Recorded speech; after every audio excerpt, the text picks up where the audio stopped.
Tia. Hai, saya Tessa Florentina Purwising. Saya jurusan Saintek.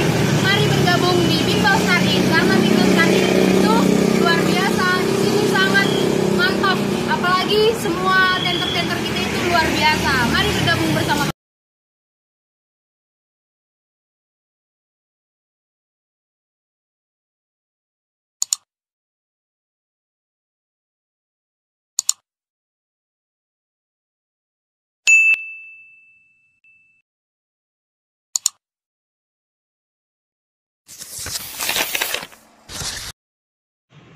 Halo adik-adik, nah selamat siang untuk kita semua. Hari ini kita kembali lagi di channel YouTube kita Start-In, Bimbel Start-In. Nah hari ini kakak akan menjelaskan mengenai materi kita hari ini, yaitu tentang surat. Nah minggu yang lalu kan kita sudah belajar mengenai apa? Masih ingat nggak? Iya, literasi buku fiksi dan buku non fiksi. Nah hari ini kita belajar mengenai surat. Oke, silahkan diperhatikan, dipahami baik-baik. Nah, sekarang kakak akan menjelaskan dulu apa itu pengertian surat. Apa ya pengertian surat? Nah, pengertian surat itu adalah sarana komunikasi untuk menyampaikan informasi tertulis kepada pihak lain. Apa itu pihak lain, Kak? Nah, pihak lain itu maksudnya orang lain. Kepada siapa surat itu akan kamu sampaikan. Misalnya kalau kamu berada di kota Medan, orang tua kamu berada di luar kota Medan. Nah, kamu ingin meminta sesuatu kepada orang tuamu, kamu harus menulis surat supaya jelas. Nah, kalau sekarang itu ada handphone, ada WA, ada segala teknologi yang lain, tapi surat itu adalah bukti tertulis yang lebih sah. Nah, oke. Selanjutnya ada tujuan menulis. Iya, tujuan menulis surat. Nah, tujuan menulis surat itu apa ya? Yang pertama, untuk memberitahukan maksud pesan dari si pengirim. Jadi maksudnya di sini apa yang ingin kamu sampaikan kepada orang lain. Nah, itulah yang ada di surat dan itulah yang merupakan kenapa kamu menulis surat. Apa tujuan kamu untuk menulis surat? Oke, yang nomor 3, fungsi surat untuk apa ya? Nah, yang pertama bisa kamu lihat sarana pemberitahuan. Maksudnya untuk memberitahukan sesuatu. Contoh, ketika kamu akan merayakan ulang tahun, ya kan? Ketika kamu akan merayakan ulang tahun, nah kamu mengundang mereka supaya datang ke ulang tahun kamu, atau kamu ingin memberitahukan bahwa sekarang ada jadwal rapat, jadwal pertemuan. Nah, kamu mengingatkan kepada mereka supaya mengirim surat supaya mereka datang ke pertemuan yang kamu buat. Nah, yang kedua, sarana permintaan. Nah, seperti yang kakak bilang tadi waktu pengertian ini, ketika kamu ingin meminta sesuatu kepada orang tuamu yang ada di luar kota Medan, kamu akan mengirim surat yang isinya, misalnya kamu akan meminta uang sekolah kah, uang les kah, uang jajan kah, atau keperluan kamu yang lainnya. Itulah fungsi yang kedua ketika kamu menulis surat, sebagai permintaan kamu terhadap orang yang kamu kirimi surat tadi. Nah, yang ketiga, sarana menyampaikan buah pikiran. Jadi di situ apa ide kamu? Di situ kamu tuangkan ke dalam surat. Nah, selanjutnya alat bukti tertulis. Nah, jadi kalau secara ucapan aja itu nggak sah, bisa dilupakan orang. Nah, tapi kalau kamu sudah mencatat di sebuah surat, menulis sebuah surat, itu berarti sebuah bukti yang sah. Jadi nanti kalau ada kesalahpahaman bisa kamu tunjukkan buktinya. Nah, selanjutnya alat pengingat. Ini berhubungan ya. Jadi ketika ada buktinya yang kamu buat bahwa jadi orang akan mengingat, oh iya ya, kamu pernah menulis. Jadi tidak ada kesalahpahaman lain lagi. Nah, selanjutnya ada pedoman kerja. Nah, jadi pedoman kerja ini maksudnya tuntunan untuk bekerja supaya tidak mengalami kesalahan dalam bekerja. Nah, selanjutnya ada jenis surat. Apa aja ya jenis-jenis surat? Coba perhatikan adik-adik. Yang pertama ada surat pribadi, yang kedua surat resmi, yang ketiga iya surat niaga, yang keempat iya surat dinas, yang terakhir ada surat lamaran kerja. Nah, jadi perhatikan jenis-jenisnya ada 5. Apa tadi yang pertama? Pribadi, resmi, niaga, dinas, dan lamaran. Nah, tadi kan kakak sudah menulis beberapa jenis surat. Oke, kita lihat ya penjelasan yang pertama, ada surat pribadi. Nah, surat pribadi itu adalah surat yang digunakan untuk kepentingan pribadi. Contohnya, kalau kamu mau menulis surat untuk orang tuamu, teman-temanmu, sahabatmu, nenek dan kakekmu, atau keluarga kamu yang lain. Jadi ada hubungan pribadi saja, hubungan keluarga saja, hubungan pertemanan saja. Oke. Nah, untuk unsur-unsur surat pribadi bisa kita lihat. Unsur-unsur itu apa? Iya, benar. Bagian-bagian, berarti bagian-bagian dari surat pribadi. Nah, yang pertama ada tanggal surat. Nah, tanggal surat ini biasanya bisa terletak di sebelah kiri atau sebelah kanan surat. Nah, contohnya Medan 12 Mei tahun 2020. Itu contohnya ya. Nah, alamat surat. Nah, alamat surat ini di manalah kamu menulis suratmu? Bisa jadi Medan Jalan Perkutut Gang Setia nomor 360. Atau ini juga bisa menjadi alamat ketika kamu akan menulis surat itu ke mana tujuannya. Nah, jadi yang selanjutnya pembuka surat. Nah, jadi pembuka surat ini kalau di surat pribadi bisa salam sayang, salam sejahtera, apa kabar temanku, bagaimana kabarmu sahabatku. Nah, itu bisa jadi pembuka surat pribadi. Kalau pendahuluan ini sama seperti membuka. Ini biasanya menanyakan apa kabar orang yang kamu kirimi surat tadi. Nah, untuk selanjutnya isi. Jadi isi inilah maksud kamu untuk menulis surat. Apa sih tujuanmu menulis surat kepada orang lain? Itulah yang disebut dengan isi. Nah, penutup surat. Penutup surat ini untuk mengakhiri seluruh isi surat. Biasanya sampai di sini dulu ya teman, surat dari aku. Semoga kita dalam keadaan sehat selalu. Nah, selanjutnya nama dan tanda tangan. Berarti nama kamu dan tanda tangan kamu. Ini nama tanda tangan si pengirim. Kamu yang mengirim, jadi kamu yang harus tanda tangan. Nah, yang kedua, surat resmi. Nah, surat resmi ini digunakan untuk kepentingan resmi. Bisa untuk surat undangan, pemberitahuan, atau surat edaran. Nah, selanjutnya bagian-bagian dari surat resmi atau yang disebut sebagai unsur surat resmi. Nah, ada kop surat. Apa itu kop surat? Iya, kepala surat. Ada nomor surat. Ada lampiran. Nah, lampiran ini biasanya berapa lembar surat itu? Adakah pendamping surat itu? Nah, itu yang dimaksud dengan lampiran surat. Terus perihal mengenai apa isi surat tersebut? Selanjutnya tanggal surat. Selanjutnya alamat surat. Alamat ini kemana kamu akan tujukan surat itu? Terus salam pembuka. Nah, salam pembuka ini dengan hormat, harus menggunakan kata-kata yang formal, kata-kata yang resmi. Dengan hormat. Terus isi surat sama seperti yang tadi. Inilah tujuanmu ketika kamu akan menyampaikan surat tersebut. Oke. Nah, selanjutnya penutup. Penutup. Kalau di dalam penutup ini kamu harus mengucapkan terima kasih. Jangan lupa mengucapkan terima kasih. Terus nama dan tanda tangan surat. Sama juga, berarti kamu yang mengirim, kamu yang harus menyebut namamu dan menandatangani surat tersebut. Nah, selanjutnya tembusan. Maksud dari tembusan ini tujuan untuk siapa surat tersebut disampaikan dan dari pihak mana surat itu ditulis. Oke? Nah, kita berangkat ke selanjutnya, yaitu surat niaga. Oke, kita berangkat ke selanjutnya, yaitu surat niaga. Nah, apa itu surat niaga? Baca sama-sama. Surat yang digunakan bagi penyelenggara usaha bisa disebut dengan usaha industri atau usaha yang bergerak di bagian jasa yang berbentuk kwitansi. Nah, pernah lihat kwitansi enggak? Kalau kamu misalnya ke fotokopi ingin membeli sesuatu, berarti bukti kamu sudah membayar barang itu diberikan kwitansi. Nah, ini kwitansi bisa dikatakan ketika kamu sudah membayarkan sesuatu, inilah sebagai bukti yang sah. Inilah yang termasuk ke dalam surat niaga. Nah, oke. Bagian D, surat dinas.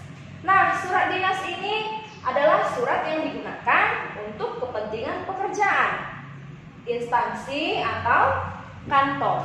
Nah, hampir sama dengan surat resmi, tapi kalau surat dinas ini untuk kepentingan kantor. Tadi kalau surat resmi bisa berbentuk undangan saja atau pemberitahuan saja. Nah, apa itu bagian-bagian surat dinas?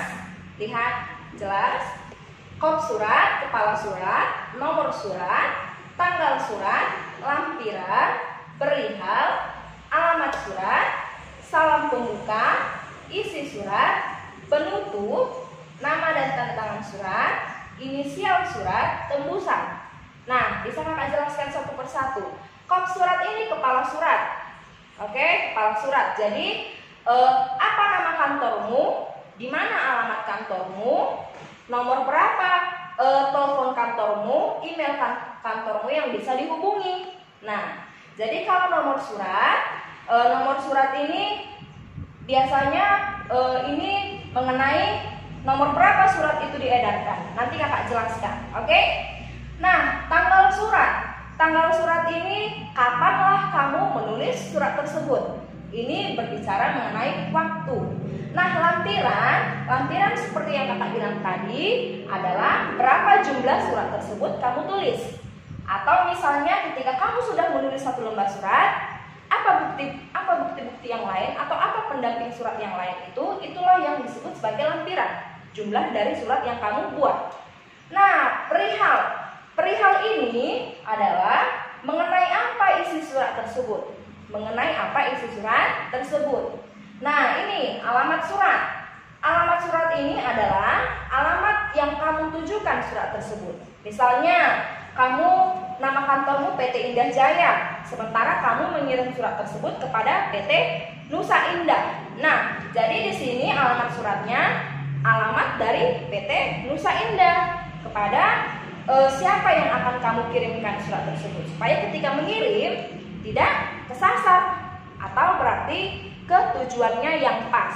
Nah, oke. Selanjutnya ada salam pembuka. Salam pembuka harus kamu buat dengan kata dengan hormat, harus bersifat baku, formal, sopan. Oke. Nah, selanjutnya isi surat. Nah, isi surat ini mengenai apa surat tersebut. Disinilah kamu tuliskan tujuan-tujuan kenapa kamu harus membuat surat. Untuk kepentingan apa surat itu kamu kirimkan. Oke. Nah, selanjutnya penutup. Penutup ini bisa kamu sampaikan dengan kata-kata sampai di sini surat yang saya tuliskan, atau demikianlah surat ini kami sampaikan. Apapun kekurangannya mohon dimaklumi. Terima kasih. Nah, mungkin bisa seperti itu kamu membuat kata-katanya, atau kata-kata yang lain lebih baik lagi menurut kamu. Nah, selanjutnya nama dan tanda tangan surat. Seperti yang tadi ya, nama kamu dan tanda tangan kamu ketika kamu menulis surat. Nah, selanjutnya inisial surat. Inisial surat ini adalah nama orang yang membuat. Beda yang menandatangan, beda yang membuat. Contoh, misalnya orang yang menandatangani ini adalah pimpinan dari perusahaan tersebut. Misalnya kamu bosnya, ya berarti tanda tangan bosnya. Tapi kalau inisial surat, misalnya kamu punya sekretaris. Nah, sekretaris kamu itulah yang menuliskan surat, atau sekretaris kamu itulah yang mengetik surat. Jadi di inisial surat adalah nama seorang sekretaris dari si bos tadi. Jadi inisial ini maksudnya singkatan nama. Misalnya nama kamu adalah Petrus Antonius. Jadi kamu harus membuat P.A, singkatan nama kamu. Nah, selanjutnya tembusan, sama seperti ini tadi. Di mana surat itu dibuat dan kepada siapa surat itu ditujukan. Nah, yang terakhir kita membahas mengenai surat lamaran pekerjaan. Nah, apa itu surat lamaran pekerjaan ya? Dan untuk apa itu? Mari kita sama-sama perhatikan. Surat lamaran kerja itu surat yang digunakan supaya seseorang mendapatkan pekerjaan. Jadi contohnya ketika kakak ingin bekerja, tapi kakak lihat dulu lowongan yang mana yang buka. Nah, jadi ketika ada lowongan pekerjaan yang buka, misalnya seperti PT Aluminium contohnya ya. Nah, jadi di situ yang buka lowongan kerja. Jadi kakak ingin bekerja di sana. Jadi kakak harus menuliskan surat terlebih dahulu. Supaya apa? supaya dibaca oleh pimpinan PT itu dan dia mau menerima kakak untuk bekerja di sana. Nah, jadi bagian-bagian suratnya kita pelajari. Ada perhatikan, yang pertama ada kepala surat. Nah, kepala surat ini berarti kakak lah, nama kakak lah yang kakak buat supaya jelas di sana. Nah, jadi selanjutnya alamat yang dituju.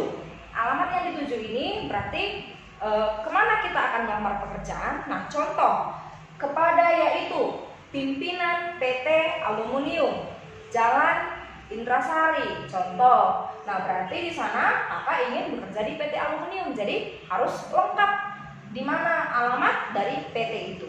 Nah, selanjutnya tanggal surat. Berarti tanggal surat ini kapan kakak menulis surat lamaran kerja itu. Nah, selanjutnya salam pembuka. Salam pembuka tetap memakai kata dengan hormat supaya terlihat sopan. Nah, selanjutnya isi. Berarti isi ini sama juga dengan tujuan. Berarti sama-sama apalah maksud kakak menulis surat tersebut, yang berarti untuk supaya diterima kerja di tempat itu. Nah, jadi kakak tulislah kata-kata yang sopan, yang baik, supaya mereka mau mempertimbangkan kakak untuk bisa diterima bekerja di sana. Nah, selanjutnya lampiran persyaratan. Nah, ketika kakak mau bekerja di sana, berarti kakak harus tanya dulu apa ya syarat-syarat yang yang dibutuhkan untuk kerja di sini. Nah, contoh lampiran persyaratan itu yang sering kita lihat ada KTP. KTP itu apa? Kartu tanda penduduk, bahwa menyatakan kakak benar-benar warga Indonesia. Baru misalnya mereka membutuhkan kakak. Apa itu kakak? Ya, kartu keluarga. Atau misalnya mereka membutuhkan harus mempunyai SIM, surat izin mengemudi. Nah, harus kakak lampirkan. Atau kepentingan-kepentingan yang lainnya, supaya mereka yakin dan tidak ragu-ragu untuk menerima kakak bekerja di sana. Nah, selanjutnya ada penutup. Nah, penutup ini demikianlah surat ini kami sampaikan. Semoga kiranya Bapak sudi menerima saya untuk bekerja di tempat yang Bapak pimpin. Itu contohnya. Terus tanda tangan dan nama jelasmu. Berarti ketika kamu mengakhiri, kamu harus menuliskan siapa nama lengkapmu dan kamu harus menandatangani surat itu. Oke, ini sudah semua penjelasannya. Nah, seperti yang Kak bilang tadi, bagaimana ya contoh kop surat? Apa ya nomor surat itu? Apa ya inisial itu? Mari kita lihat sama-sama. Di sini. Nah, ini dia contohnya. Mari kita perhatikan. Ini yang pertama, kepala surat. Nah, kepala surat itu adik-adik harus dibuat rata tengah. Jadi harus di tengah-tengah dia, di bagian atas dan di tengah, biar terlihat lebih rapi dan lebih bagus. Nah, jadi ini PT Indah Jaya. Misalnya kamu mempunyai kantor yang bernama PT Indah Jaya. Jadi kamu harus menuliskan nama PT kamu dan di mana alamat PT kamu, atau nama kantormu dan di mana alamat kantormu. Ini contohnya. PT Indah Jaya harus huruf kapital, huruf besar semua. Nah, Jalan Dr. Setiabudi nomor 56 Medan. Inilah alamatnya.